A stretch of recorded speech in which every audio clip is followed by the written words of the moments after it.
আজকে ওমানের রিয়ালের রেটটা বেলা 10টার পরে থেকে আবার আরো এক ধাপ বেড়ে গেছে বন্ধুরা।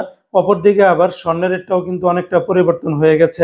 তো আজকে হলো অক্টোবর মাসের 23 তারিখ 2025 সাল, রোজ বৃহস্পতিবার। এই ভিডিওর মাধ্যমে আজকে ওমানের সকল এক্সচেঞ্জের রিয়ালের রেট পাশাপাশি স্বর্ণের রেটের বিস্তারিত নতুন আপডেটগুলি আপনারা জেনে নিতে পারবেন। আজকে যারা ওমান থেকে 24 ক্যারেটের প্রতি গ্রাম স্বর্ণ ক্রয় করবেন 51 রিয়াল 500 পয়সা, 22 ক্যারেটের প্রতি গ্রাম 48 রিয়াল 100 পয়সা। এটা ছিল ওমানের একটা কোম্পানির রেট। আর একটা কোম্পানিতে 24 ক্যারেটের প্রতি গ্রাম 50 রিয়াল 940 পয়সা, 22 ক্যারেটের প্রতি গ্রাম 47 রিয়াল 91 পয়সা, 21 ক্যারেটের প্রতি গ্রাম 44 রিয়াল 907 পয়সা, 18 ক্যারেটের প্রতি গ্রাম 38 রিয়াল 209 পয়সা।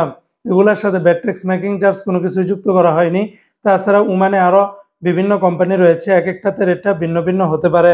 অপরদিকে আজকে যারা ওমান থেকে 1 রিয়াল বাংলাদেশে পাঠাবেন 317 টাকার ভিতরে পেয়ে যাবেন।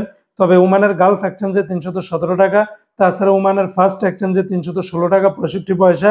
এমনিভাবে ওমানের সকল এক্সচেঞ্জগুলো যেমন ওমানের আল জাদিদ, মডার্ন, লুলু, জয়লুকা, সামদান, পুরুষোত্তম সকল এক্সচেঞ্জগুলোতে 316 টাকার ভিতরে পেয়ে যাবেন। এই এক্সচেঞ্জগুলোতে গতকালকে থেকে আজকে সকাল পর্যন্ত 315 টাকার ভিতরে ছিল, বাট বেলা 10টার পরের থেকে আবার আরও 1 টাকা বেড়ে 316 টাকার ভিতরে উঠে এসেছে।